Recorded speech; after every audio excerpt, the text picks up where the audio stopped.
வணக்கம். இன்னைக்கு நாம பார்க்க போறது எக்கார்ட் டோலேவோட ஸ்டில்னஸ் ஸ்பீக்ஸ். இது ஒரு சின்ன புத்தகம் தான். ஆனா உள்ளுக்குள்ள பெரிய விஷயங்கள் இருக்கு. ஆமா, இது சும்மா பக்கத்தை புரட்டிட்டு போற புத்தகம் இல்ல. கரெக்ட்.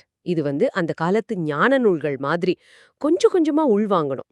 ம் ஆழமான முத்துக்கள் மாதிரி. நம்ம மனசு பாருங்க, ஓயாம ஓடிட்டே இருக்குல்ல. இந்த மாதிரி ஒரு காலத்துல அமைதியா இருக்கிறது அது எப்படி? அதுதான் கேள்வி. அப்புறம் இந்த அகங்காரம், அதை தாண்டி நம்ம உண்மையான சொரூபம் என்ன? ஆமா, நிகழ்காலத்துல முழுசா வாழ்றது, இதெல்லாம் பத்தி இந்த புத்தகம் பேசுது. இதுல இருக்கிற சில முக்கியமான கருத்துக்களை இன்னைக்கு கொஞ்சம் ஆழமா அலச போறோம். இது உங்களுக்கான ஒரு சிறப்பு பார்வை. சரி, ஆரம்பிக்கலாமா? கண்டிப்பா. ஆனா முதல்ல ஒரு விஷயம், இந்த புத்தகம் உங்களுக்கு புதுசா எதையாவது சொல்லித்தர வரல. ஓ அப்படியா? புது நம்பிக்கைகள் விதிகள்னு எதுவும் இல்லையா? இல்லவே இல்ல. இது ஒரு கண்ணாடி மாதிரி பாருங்க. உங்களுக்கும் உங்களுக்குள்ள ஏற்கனவே இருக்கிற உண்மைக்கும் நடுவுல ஏதாச்சும் தடைகள் இருந்தா அத நீக்க உதவும், அவ்வளவுதான். அதாவது வார்த்தைகளுக்கு அப்பாற்பட்ட ஒரு விஷயம். சரியா சொன்னீங்க. நம்ம சிந்தனையை விட ஆழமான ஒரு தளம். நீங்க இதை கேட்கும் போதோ இல்ல படிக்கும் போதோ உங்களுக்குள்ள ஒரு ஒரு சின்ன அமைதி வந்தா கூட ம் இந்த புத்தகம் அதோட வேலையை செய்துன்னு அர்த்தம். சரி. அப்போ முதல் முக்கியமான விஷயம் அமைதி, நிசப்தம். இத பத்தி என்ன சொல்றார்? அவர் சொல்றது என்னன்னா, நிசப்தம் தான் நம்மளோட இயல்பு, நம்மளோட அடிப்படை தன்மை. ஆனா நாம அதை உணர்றது இல்லையே. மனசு ஒரே சத்தமா இருக்கே. அதுதான் பிரச்சனை. அந்த உள்ளக்குள்ள இருக்கிற நிசப்தத்தோட தொடர்பை நாம இழந்துட்டா, நம்மளையே நாம இழந்துடுறோம். டோலே சொல்றார், நீங்க வெறும் மனுஷங்க இல்ல, அந்த விழிப்புணர்வே ஒரு மனுஷ உருவத்துல இருக்கு அப்படின்னு. ஆஹா, இது ஆழமா இருக்கு. வெளியில கேக்குற சத்தம் மாதிரி தான் மனசுக்குள்ள ஓடுற எண்ணங்களோட சத்தமும் சொல்றீங்க. ஆமா. அதே மாதிரி வெளியில இருக்கிற அமைதி மாதிரி தான் உள்ளுக்குள்ளேயும் ஒரு நிசப்தம் இருக்கு. ம் சரி. அந்த உள்ளுக்குள்ள இருக்கிற நிசப்தத்தை எப்படி உணர்றது? ஏதாவது வழி இருக்கா? இருக்கு. ரொம்ப எளிமையான வழிகள் சொல்றார். முதல்ல உங்கள சுத்தி இருக்கிற அமைதிய கவனிங்க. சும்மா கவனிங்க. வெறும் அமைதியா? ஆமா. அப்புறம் உங்க 2 எண்ணங்களுக்கு நடுவுல ஒரு சின்ன இடைவெளி இருக்கும் பாருங்க, அத கவனிங்க. ஓ சரி சரி. பேசும்போது வார்த்தைகளுக்கு நடுவுல வர்ற மௌனம், இல்ல நம்ம மூச்சு உள்ள போயிட்டு வெளிய வரதுக்கு நடுவுல ஒரு கணம் இருக்கும்ல, அத கவனிங்க. ம் இந்த சின்ன சின்ன இடைவெளிகள்லையா? ஆமா. இத கவனிக்க ஆரம்பிக்கும் போதே அந்த நிசப்தம் தானா வெளிப்படும். இதுக்குன்னு தனியா உட்காரணும்னு இல்ல. உங்க அன்றாட வாழ்க்கையிலேயே இத கவனிக்கலாம். சரிதான். அப்போ இதுல இருந்து என்ன கிடைக்கும்? டோலே சொல்றது உண்மையான அறிவு, கிரியேட்டிவிட்டி, பிரச்சனைகளுக்கு தீர்வு. இது எல்லாமே இந்த நிசப்தத்துல தான் வருது. ஞானம்ங்கிறது நிறைய விஷயங்கள மனப்பாடம் பண்றதுல இல்ல. அமைதியா இருந்து கவனிச்சு உள்வாங்குற திறமையில இருக்கு. ஆனா நம்ம பெரும்பாலும் சிந்தனையிலேயே தொலைஞ்சு போயிரோமே. மனசு ஒரு ஜெயில் மாதிரி ஆகிடுதுன்னு சொல்றீங்க. அதுதான் அடுத்த முக்கியமான கருத்து. சிந்திக்கும் மனதுக்கு அப்பால் போறது. நாம நம்ம எண்ணங்களோடயே நம்மள போட்டு குழப்பிக்கிறோம் இல்லையா? ஆமா, நானா என் எண்ணங்கள் தானே நினைக்கிறோம். சரியா சொன்னீங்க. இந்த எண்ணங்கள் தான் அந்த நான், அதாவது அகங்காரம், ஈகோ அப்படின்னு சொல்ற ஒரு குறுகிய அடையாளத்தை உருவாக்குது. இந்த சிறிய நான் தான் எல்லா கஷ்டத்துக்கும் காரணம்னு டோலி சொல்றார். அப்ப இதுக்கு தீர்வு? தீர்வு எண்ணங்கள் வரும்போது போகும்போது அத ஒரு சாட்சியா நின்னு பார்க்க பழகிறது. சாட்சியா பாக்குறதா? ஆமா, மனம் ஒரு சூப்பரான கருவிதான். ஆனா அது நம்ம முதலாளியாகிடக்கூடாது. அது பாட்டுக்கு ஓடிட்டே இருக்கும். நாம அதோட சேர்ந்து ஓடாம கொஞ்சம் தள்ளி நின்னு என்ன நடக்குதுன்னு கவனிக்கணும். புரியுது. சில சமயம் பாருங்க, நம்ம மத நம்பிக்கைகள், அரசியல் கொள்கைகள் இது கூட மனசோட சிறையா மாறிடலாம். எப்படி? ஏன்னா அது உண்மைய முழுசா பார்க்க விடாது. ஒரு குறிப்பிட்ட கண்ணோட்டத்துல நம்மள கட்டி போட்டுடும். ஆன்மீக விழிப்புணர்வுங்கிறது இந்த சிந்தனை ஓட்டத்தோட கனவுல இருந்து முழிச்சுக்கிறது தான். சரி, தள்ளி நின்னு கவனிக்கிறதுன்னு சொல்றீங்க. ஆனா பிராக்டிக்கலா மனசு சும்மா இழுத்துட்டு போயிடுமே. வேற ஏதாவது டெக்னிக் இருக்கா? இருக்கு. டாலே சொல்ற இன்னொரு எளிமையான வழி, உங்க உடம்புக்குள்ள இருக்கிற அந்த உயிர் சக்திய உணர்றது. உயிர் சக்தியா? எப்படின்னு? உங்க கைகள்ல, கால்கள்ல, உடம்பு முழுசா ஒரு மெல்லிய அதிர்வு மாதிரி ஒரு ஜீவன் இருக்குல்ல, அத உணர்ந்து பாருங்க. சும்மா கண்ண மூடிட்டு. ஓ அப்படி உணரும்போது மனசோட சத்தம் தானாவே குறையும். இது போக நம்ம நாள்ல நம்ம கவனிக்காமையே சில சிந்தனையற்ற விழிப்புணர்வு கணங்கள் வருது. அப்படியா? எப்போ? எதையாவது ரொம்ப ரசிச்சு பார்க்கும்போது, இல்ல சும்மா வெளியில வேடிக்கை பார்க்கும்போது, ஒரு செகண்ட் மனசு அமைதியா இருக்கும். அந்த கணங்களை புடிச்சுக்க பழகணும். அந்த சின்ன சின்ன கேப்ஸ். ஆமா. அப்புறம் எனக்கு தெரியாதுங்கிற நிலையில பயப்படாம இருக்கிறது ரொம்ப முக்கியம். மனசு எப்பவும் ஒரு முடிவுக்கு வர துடிக்கும் பாருங்க. அத கொஞ்சம் தளர்த்தணும். சரி. நீங்க எந்த துறையிலயும் பெரிய ஆட்களை பாத்தீங்கன்னா, அவங்க மனச தாண்டி ஒரு பெரிய பிரக்ஞையோடு கனெக்ட் ஆவாங்க. அந்த பிரக்ஞை தான் அவங்கள வழி நடத்தும். அப்போ இந்த மனசோட அடையாளம் அதுதான் அகங்கார சுயம், ஈகோயிக் செல்ஃப். இத பத்தி இன்னும் கொஞ்சம் சொல்லுங்களேன். இது எப்படி வருது? அகங்காரம்ங்கிறது அது அடிப்படையில ஒரு மனசால் உருவாக்கப்பட்ட கட்டமைப்பு. நான், என்னோட கதை, எனக்கு இது பிடிக்கும், எனக்கு அது பிடிக்காது, என் பயம், என் ஆசை, இது எல்லாத்தையும் ஒன்னா சேர்த்து நம்ம மனசு உருவாக்குற ஒரு போலி ஐடென்டிட்டி. போலி ஐடென்டிட்டியா? ஆமா, தண்ணி மேல வர்ற அலை மாதிரி. அது நிலையானது இல்ல. ஆனா நாம என்ன பண்றோம்? இதுதான் நானு கெட்டியா பிடிச்சுக்கிறோம். நம்ம தலைக்குள்ள ஓயாம ஒரு குரல் பேசிட்டு இருக்கும் பாருங்க. ஆமா. அந்த குரல் தான் நினைச்சுக்கிறோம். இந்த போலி நான் எப்பவும் ஒரு குறையோட, ஒரு பயத்தோட இருக்கும். அதனால தான் அதுக்கு எப்பவும் இன்னும் வேணும், இன்னும் வேணுங்கிற ஒரு தீராத தாகம். ஓ, அதனாலதான் எப்பவும் கடந்த காலத்தையும் இல்ல எதிர்காலத்தையும் நினைச்சிட்டே இருக்குதா? சரியா சொன்னீங்க. கடந்த காலத்துல நடந்ததை நினைச்சு வருத்தப்படும், இல்ல எதிர்காலத்துல எதையோ தேடி ஓடும். அப்போ இந்த அகங்காரத்துல இருந்து எப்படி வெளியே வர்றது? அந்த குரல் நான் இல்லேன்னு எப்ப புரியும்? நீங்க அந்த குரலை கவனிக்க ஆரம்பிக்கும் போதே நீங்க அதுலேருந்து கொஞ்சம் விலகிடுறீங்க. நான் இந்த எண்ணம் இல்ல, இந்த எண்ணத்தை கவனிக்கிற விழிப்புணர்வு அப்படின்னு நீங்க உணரும்போது அகங்காரத்தோட பிடி கொஞ்சம் கொஞ்சமா தளர ஆரம்பிக்கும். ம், அகங்காரம் எப்பவும் தன்னை பெருசாக்கிக்க, தன்னை முழுமையாக்கிக்க எதையாவது தேடிட்டே இருக்கும். அதுக்கு நிகழ்காலம் பிடிக்கவே பிடிக்காது. ஏன் பிடிக்காது? ஏன்னா நிகழ்காலத்துல அதுக்கு தீனி இல்ல.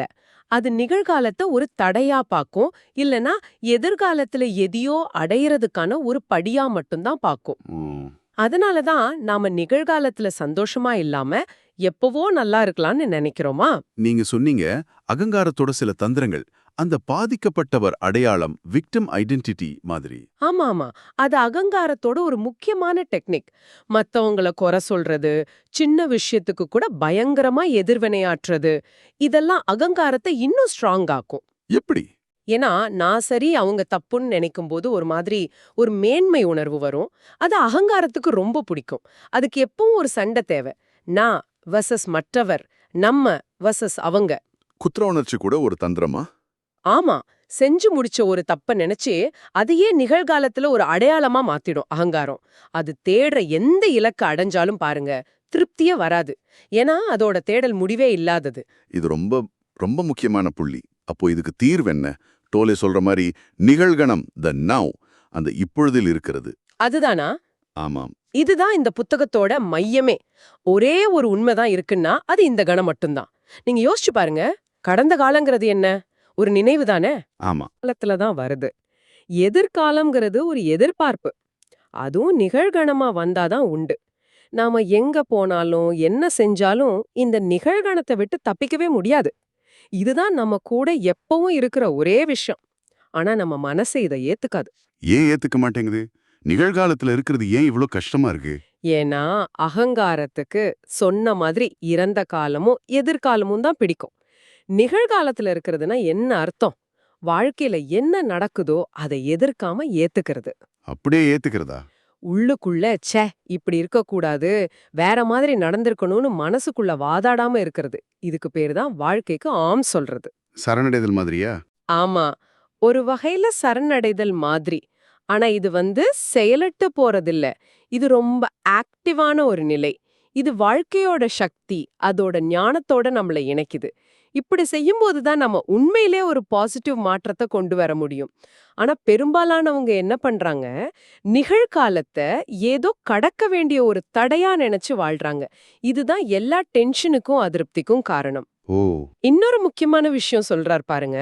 நிகழ்காலம்னா அதுல என்ன நடக்குதுங்கிற அந்த கண்டென்ட் மட்டும் இல்ல, அந்த நிகழ்வுகள்லாம் நடக்கிற அந்த வெளி ஸ்பேஸ். அது வெளியா? புரியலையே. நம்ம வாழ்க்கையில விஷயங்கள் மாறிட்டே இருக்கும். சந்தோஷம், துக்கம், வெற்றி, தோல்வி, இல்லையா? ஆனா இந்த நிகழ்காலம்ங்கிற அந்த ஸ்பேஸ் அது மாறாம அப்படியே இருக்கும். இதுதான் நம்மளோட ஆழமான நான் இருக்கிறேன்ங்கிற உணர்வு. நான் இருக்கிறேன் உணர்வா? ஆமா, நீங்க சின்ன குழந்தையா இருந்தபோதும் சரி, இப்பவும் சரி, வயசான காலத்திலயும் சரி, அந்த நான் இருக்கிறேன்கிற உணர்வு மாறாம இருக்கு இல்லையா? அதுதான் நம்ம உண்மையான ஸ்வரூபம். நான் என் எண்ணங்கள் இல்ல, நான் என் உணர்ச்சிகள் இல்ல, நான் இந்த வாழ்க்கை, நான் இந்த வெளி, நான் இந்த நிகழ்கணம், நான் இருக்கிறேன், இதுதான் அந்த உணர்தல். அப்போ இந்த நான் இருக்கிறேன் உணர்வு தான் நாம உண்மையில யாரு, ஹூ யூ ட்ரூலி ஆர்ன்னு சொல்றீங்க. இது உலகத்துல ஜெயிக்கிறது, தோக்குறது, பணம், ஆரோக்கியம் இதுக்கெல்லாம் அப்பாற்பட்டதா? ஆமாம். உலக விஷயங்கள் ஓரளவுக்கு முக்கியம்தான் இல்லைன்னு சொல்லல. ஆனா நம்ம பேர், நம்ம உருவம், நம்ம கதை, நம்ம படிப்பு, நம்ம வேலை இதுக்கெல்லாம் அப்பாற்பட்ட நம்ம உண்மையான சாரத்தை உணர்றது தான் முழுமையான முக்கியத்துவம் வாய்ந்ததுன்னு டோலே சொல்றார். ஏன் அது அவ்ளோ முக்கியம்? ஏன்னா உண்மையான அமைதிங்கிறது வெளியில இருக்கிற சூழ்நிலைகளை மாத்துறதுனால வராது. நம்ம ஆழத்துல நாம யாருன்னு உணர்றதுனால தான் வரும். துன்பம் எங்கிருந்து வருது? நாம யாருன்னு நமக்கு சரியா தெரியாததால. மனசு உருவாக்குன அந்த போலி நான் கிட்ட இருந்து தான் வருது. சுய உணர்தல்னா சுய உணர்தல்னா நான் இந்த உடம்பு, இந்த மனசு, இந்த பேரு, இந்த கதை இல்ல. இதுக்கெல்லாம் அப்பாற்பட்ட ஒண்ணு அப்படின்னு உணர்றது. இது நிகழ்கணத்துல மட்டும்தான் சாத்தியம். நீங்க எதையாவது பார்க்கும்போது, கேட்கும்போது, அத அறிகிற அந்த அறிவு, அந்த பிரக்ஞை இருக்கு இல்லையா? அதுதான் நீங்க. ம், அந்த விழிப்புணர்வு நிலை. சரியா சொன்னீங்க. அந்த விழிப்புணர்வா உங்கள நீங்க உணரும்போது, சூழ்நிலைகளை சார்ந்து இல்லாத ஒரு சுதந்திரம், ஒரு ஆழமான அமைதி அது கிடைக்கும். இது வடிவங்களுக்கு அப்பாற்பட்ட நிலை. இது கேட்கும்போது ரொம்ப நல்லா இருக்கு. ஆனா நடைமுறை வாழ்க்கையில நமக்கு பிடிக்காத ஒரு சூழ்நிலையில இருக்கோன்னு வச்சுக்கோங்க. அதை ஏத்துக்கிறது அக்செப்டன்ஸ், சரண்டர் ஆயிறது சரண்டர். எப்படி? மனசு போராடுமே, நான் இங்க இருக்க விரும்பலன்னு தோணுமே, கண்டிப்பா தோணும். அதனாலதான் டோலே கேக்குறாரு, நீங்க அறியாமலேயே உங்க உள்நிலைக்கும் வெளிநிலைக்கும், அதாவது உங்க எண்ணங்களுக்கும் வெளியே நடக்கிற சம்பவங்களுக்கும் நடுவுல ஒரு போராட்டத்தை உருவாக்குறீங்களான்னு உங்களை நீங்களே கேட்டு பாருங்க. ஓ, நானே உருவாக்குறேனா? ஆமா. நான் இங்க இருக்க விரும்பலங்கிற எண்ணம் பெரும்பாலும் எந்த பிரயோஜனமும் இல்லாதது. அது நம்ம கஷ்டத்தை தான் அதிகமாக்கும். எங்க போனாலும் நீங்க அங்கதான் இருப்பீங்கன்னு ஒரு பழமொழி இருக்குல்ல, அத ஏத்துக்கிறது தான் முதல் படி. சரி. நமக்கு பழக்கமான அந்த இல்லை சொல்ற குணம் இருக்கு பாருங்க, அது அகங்காரத்தை இன்னும் வளர்க்கும். ஆனா நிகழ்கணத்துக்கு ஆம் சொல்றது, அதாவது சரணடைதல், அது அகங்காரத்தை பலவீனப்படுத்தும். ஆம் சொல்றதுன்னா, அப்போ செயலற்று போறதா, எதுவுமே செய்யாம இருக்கிறது தானா? இல்லவே இல்ல. அது ஒரு பெரிய தப்பான புரிதல். செயலில் சரணடைதல்னு ஒண்ணு இருக்கு. செயலில் சரணடைதலா? அப்படின்னா? அதாவது நீங்க செய்யற வேலையில முழு கவனத்தோட முழுமையா ஈடுபடுறது. அந்த வேலையோட ரிசல்ட் என்ன ஆகுமோன்னு கவலைப்படாம அந்த செயல் மேல மட்டும் கவனம் வைக்கிறது. இது ரொம்ப சக்தி வாய்ந்த செயல்னு டோலி சொல்றார். ஓ, ரிசல்ட்ட பத்தி கவலைப்படாம செயலா? ஆமா. இருப்பது அப்படியே ஏத்துக்கிறது. அது நல்லது கெட்டதுன்னு மனசு தீர்ப்பு சொல்றத தாண்டி பார்க்க வைக்கும். அப்படி பார்க்கும்போது உள்ளுக்குள்ள ஒரு அமைதி இருக்கும். அது வெளியில என்ன நடந்தாலும் கலங்காது. ம். அனுபவங்கள், மனுஷங்க, சூழ்நிலைகள் எல்லாமே மாறிட்டே இருக்குங்கிற உண்மைய உணரும்போது சரணடைதல் கொஞ்சம் சுலபமாகும். நடக்கிறத பத்தி மனசுல ஒரு கதை உருவாக்காம அதோட இருப்ப அப்படியே ஏத்துக்கிட்டா அமைதி கிடைக்கும். கதை உருவாக்காம ஏக்கறது. ஆமா. சில சமயம் நம்மால ஏத்துக்கவே முடியாதுன்னு நினைக்கிற விஷயங்கள ஏத்துக்கிறது தான் அருளோட பெரிய ஆதாரமா இருக்கும்னு டோலே சொல்றார். சரணடிதல்னா சில நேரம் எனக்கு இது புரியலன்னு ஒத்துக்கிறது. ஒரு பெரிய ஞானம் நம்ம மூலமா செயல்பட அனுமதிக்கிறது. இது வடிவத்தோட, எண்ணத்தோட நம்மள அடையாளப்படுத்திக்கிறத விட்டுட்டு அந்த ஆழமான இருப்பா இருக்கிறது. அடுத்து இயற்கை, நேச்சர் பத்தி ஒரு அத்தியாயம் வருது. அது ரொம்ப அழகா இருந்துச்சு. நாம எப்படி அமைதியா இங்க இப்போ இருக்கிறதுங்கிறது இயற்கை நமக்கு ஞாபகப்படுத்துதுன்னு சொல்றார். ஆமா. ஒரு கல்லு, ஒரு செடி, ஒரு பறவை அதெல்லாம் பாருங்க, தன்னை பத்தி யோசிக்காம அதோட இயல்புல இருக்கு. அத நாம கவனிக்கணும். கவனிச்சா என்ன ஆகும்? அப்படி கவனிக்கும்போது நம்ம மனசோட அந்த கற்பனை சிறையிலிருந்து நாமளே வெளியே வர்றோம். அந்த இருப்போட நிலையில நாமும் பங்கேற்கிறோம். மனுஷங்க மாதிரி இயற்கை தன்னை மனசளவுல பிரிச்சு பார்க்கறதில்ல. ஒரு மரம் மரமாவே இருக்கு. அது நான் மரம்னு ஒரு இமேஜ உருவாக்க முயற்சி பண்றதில்ல. ஆஹா, ஆமா. இயற்கைய சும்மா கவனிச்சாலே போதும், அந்த நான்கிற பெரிய பிரச்சனைக்காரங்கிட்ட இருந்து கொஞ்சம் விடுதலை கிடைக்கும். காத்தோட சத்தம், இலை அசைறது, சின்ன பூச்சியோட ரீங்காரம் இந்த மாதிரி இயற்கையோட மெல்லிய ஒலிகளை கேட்கறது நம்மள சிந்தனைக்கு அப்பாற்பட்ட ஒன்னோட இணைக்கும். நம்ம உடம்பும் இயற்கையோட ஒரு பகுதி தானே? நிச்சயமா. நம்ம உடம்ப இயக்குறதே இயற்கையை இயக்குற அதே ஞானம்தான். அது நம்ம மனசை விட பெரியது. நம்ம சுவாசத்தை கவனிச்சாலே போதும். நாம சுவாசிக்கல, சுவாசம் தானா நடக்குதுன்னு உணரும்போது நாம இயற்கையோட ரொம்ப ஆழமா இணையறோம். நம்ம மனசு அளவுல கருத்து உருவாக்காம, பேரிடாம இயற்கைய வெறுமனே உணரும்போது அது நமக்கு பதில் சொல்லுன்னு சொல்றாரு. அதோட அழகையும் புனிதத்தையும் அங்கீகரிக்கிறதுக்கு நாம தேவை. நமக்கு அது தேவைப்படுற மாதிரி. நம்ம உள்ளுக்குள்ள அமைதியா இருந்தாதான் இயற்கையோட உண்மையான தொடர்பை உணர முடியும். அடுத்தது உறவுகள், ரிலேஷன்ஷிப்ஸ். இதுல நாம எவ்வளவு வேகமா மத்தவங்கள எடை போட்டு அவங்களுக்கு ஒரு முத்திரை குத்திடுறோம் டோலே சொல்றார். இதுவும் அந்த அகங்காரத்தோட வேலைதானா? சந்தேகமே இல்லாம. மத்தவங்கள தீர்ப்பு சொல்றத விட்டொழிக்கிறதுனா அவங்க செய்யறத பார்க்காம இருக்கிறது இல்ல. அவங்களோட நடத்தைய, அவங்களோட கண்டிஷனிங், அவங்களோட பின்னணியோட வெளிப்பாடா பார்த்து அத அப்படியே ஏத்துக்கிறது. அந்த நடத்தைய வச்சு அவங்களுக்கு ஒரு நிரந்தர அடையாளத்தை உருவாக்காம இருக்கிறது. இது கொஞ்சம் கஷ்டமாச்சே. கஷ்டம்தான். ஆனா இது உங்களையும் விடுவிக்கும், அவங்களையும் விடுவிக்கும். அகங்காரம் நம்மள ஆட்டி படைக்கிற வரைக்கும் நம்ம உறவுகள்ல ஒண்ணு ஆதாயத்தை தேடுவோம், இல்லைன்னா எதையாவது இழந்துடுவோமோங்கிற பயத்தோட இருப்போம். அப்போ ஆரோக்கியமான உறவுக்கு என்ன தேவை? மறுபடியும் நிகழ்கணத்துக்கு முக்கியத்துவம் கொடுக்கணும். மத்தவங்கள நம்ம தேவைக்கான ஒரு கருவியா பார்க்காம அவங்க இருக்கிற அந்த கணத்துல முழு கவனத்தோட அவங்களோட பழகணும். கவனத்தோட பழகுறதா? ஆமா, அவங்களோட பேசும்போது உண்மையிலேயே காது கொடுத்து கேட்கணும். என்ன பேசுறாங்கங்கிறத விட அந்த கேட்கிற செயல், அந்த பிரக்ஞான இருப்பு, கான்ஷியஸ் பிரசன்ஸ் இருக்கு பாருங்க, அதுதான் முக்கியம். அது ஒரு இணைப்பை உருவாக்கும். சரி. இன்னொரு முக்கியமான விஷயம் வலி உடல் பத்தி டோலே சொல்றது. வலி உடலாம் அப்படின்னா?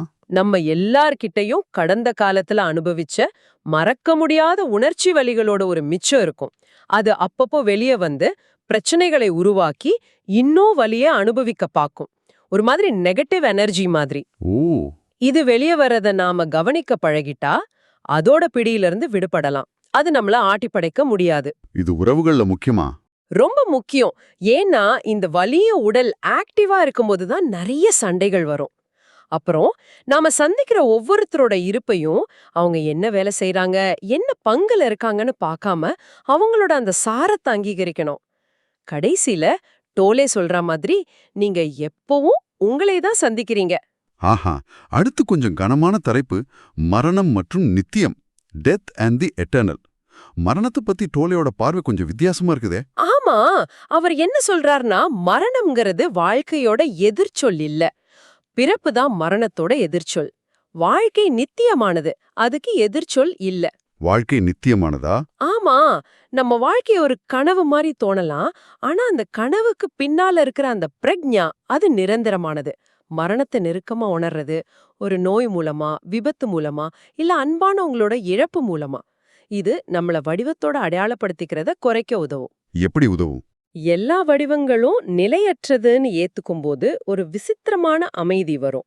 மரணத்தை மறுத்து வாழ்றது மேலோட்டமான வாழ்க்கைக்கு தான் வழிவகுக்கும். ஒவ்வொரு சின்ன முடிவுகளும், ஒரு சந்திப்பு முடியறது, ஒரு பயணம் முடியறது, இது எல்லாமே ஒரு சிறிய மரணம் மாதிரி. இந்த முடிவுகளை ஏத்துக்க பழகும்போது நாம வாழ்க்கைக்கு இன்னும் திறந்த மனசோட இருப்போம். மரண பயம் ஏன் வருது அப்போ?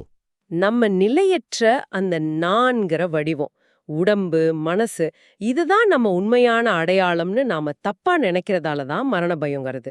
ஆனா நம்ம உண்மையான சாரம், அந்த இருப்பு, அந்த நான் இருக்கிறேன் உணர்வு, அது எப்பவும் அழியாதது. அதை நாம இழக்கவே முடியாது. இழப்புகள் வரும்போது எப்படி ஏத்துக்கிறது? பெரிய இழப்புகள் வரும்போது மனசு உடனே ஒரு பாதிக்கப்பட்டவர் கதையை உருவாக்க முயற்சி பண்ணும். அதை செய்யாம அந்த வெற்றிடத்தை ஏத்துக்க முடியுமா? அப்படி ஏத்துக்கிட்டா அந்த வெற்றிடத்திலிருந்தே அமைதி பிறக்கும்னு டோலே சொல்றார். ஒரு உயிர் வடிவம் கரையும் போது வடிவமற்ற நித்தியமான உண்மை அது வழியா பிரகாசிக்குது. அதனாலதான் மரணம் புனிதமானது. எது நிலையற்றது, எது நிலையானதுன்னு நாம பிரிச்சு பார்க்கணும்னா நாம அந்த விழிப்புணர்வா இருக்கணும். சில பேர் இறக்கிறதுக்கு முன்னாடி ரொம்ப அமைதியா பிரகாசமா மாறுவாங்க. அவங்க அகங்காரத்தை விட்டுட்டு இறக்கிறதுக்கு முன்னாடியே இறந்தவங்களா ஆகிடுறாங்க. இறக்கும் தருவாயில இருக்கிறவங்களோட அமைதியா இருக்கிறது ஒரு புனிதமான செயல். நம்ம அமைதி அவங்களோட அந்த மாற்றத்துக்கு உதவும். சரி, கடைசியா துன்பம், துன்பத்தின் முடிவு suffering and the end of suffering. இது எல்லாத்தையும் இணைக்கிற மாதிரி இருக்கு. ஆமா, மறுபடியும் அந்த இணைப்பு தான். எல்லாமே ஒன்னோட ஒண்ணு இணைஞ்சிருக்கு. எதுவும் தனி இல்ல. இருப்பதை ஏத்துக்கிறது நம்மள இந்த முழுமையோட இணைக்குது. உண்மையான சுதந்திரம்னா என்னன்னு சொல்றாரு. உண்மையான சுதந்திரங்கிறது இந்த கணத்துல நாம என்ன உணர்றோமோ அனுபவிக்கிறோமோ அத நாமளே தேர்ந்தெடுத்த மாதிரி முழுசா ஏத்துக்கிறது தான். இந்த நிகழ்கணத்தோட ஒன்றி போறது தான் துன்பத்தோட முடிவு. அப்போ துன்பம் அவசியமா இல்லையா? அது ஒரு ட்ரிக்கியான கேள்வி. டோலே சொல்றார், ஆம் இல்ல. நம்ம துன்பப்படலனா நமக்கு ஆழம் இருக்காது, பணிவு இருக்காது, கருணை இருக்காது. துன்பம் அகங்காரத்தோட ஓட்டைய உடைக்குது. அது அதோட வேலைய செஞ்சதும் துன்பம் தேவையற்றதுன்னு நாம உணரும் வரை அது தேவைப்படலாம். துன்பம் இல்லாம இருக்கணும்னா நேரத்தை நீக்கணும்னு சொல்றாரே, அது எப்படின்னா? அம்மா, மகிழ்ச்சியின்மைக்கு காரணம் என்ன? மனசு உருவாக்குற அந்த கடந்த காலம் எதிர்காலம் சார்ந்த நான் தான். நேரத்தை மனதிலிருந்து நீக்கிட்டா மிச்சம் இருக்கிறது இந்த கணத்தோட அப்படியே இருப்பது சச்னஸ் மட்டும்தான். அப்போ உணர்ச்சிகள், கோபம், வருத்தம் இதெல்லாம் உடம்புல பாரம், கோபம், இறுக்கம் மாதிரி உணர்வுகள் வரலாம். அதை ஒரு தனிப்பட்ட பிரச்சனையா பார்க்காம அதை அனுமதிக்கணும். அது மேல கவனம் செலுத்தணும். அது வெறும் சக்தி. அது திரும்பவும் உங்களை சிந்தனைக்குள்ள இழுத்து மகிழ்ச்சியற்ற நாண உருவாக்காம பாத்துக்கணும். ரொம்ப நன்றி. எக்கார்ட் டோலேவின் ஸ்டில்னஸ் ஸ்பீக்ஸ் புத்தகத்தோட சில முக்கியமான வழிகாட்டல்களை பார்த்தோம். அதாவது மனசோட சத்தத்திலிருந்து உள்ளமைதிக்கு போறது, அகங்காரத்தோட பிடிய தளர்த்துறது, நிகழ்காலத்துல வாழ்றது, நம்ம உண்மையான இயல்ப உணர்றது. ஆமா, ஏத்துக்கிறது, சரணடைறது. இது மூலமா உறவுகள்லயும் மரணத்தை எதிர்கொள்றதுலயும் துன்பத்தை புரிஞ்சுக்கிறதுலயும் கூட அமைதியை காணலான்னு புரியுது. இந்த அலசல் உங்களுக்குள்ள சில எண்ணங்களை தூண்டியிருக்கும்னு நம்புறோம். கண்டிப்பா. ஆனா ஒன்னு ஞாபகம் வச்சுக்கணும், இதெல்லாம் வெறும் வழிகாட்டி பலகைகள் தான், சும்மா பாயிண்டர்ஸ். உண்மையான புரிதல்ங்கிறது அந்த நிசப்தத்தை நீங்களே அனுபவிக்கும் போதுதான் வரும். சரிதான். இந்த புத்தகம் ஒரு முக்கியமான கேள்வி எழுப்புது பாருங்க. சிந்தனைங்கிறது பரிணாம வளர்ச்சியில ஒரு கட்டம். இயற்கை சிந்தனைக்கு முன்னாடி ஒரு அப்பாவித்தனமான நிசப்தத்துல இருக்கு.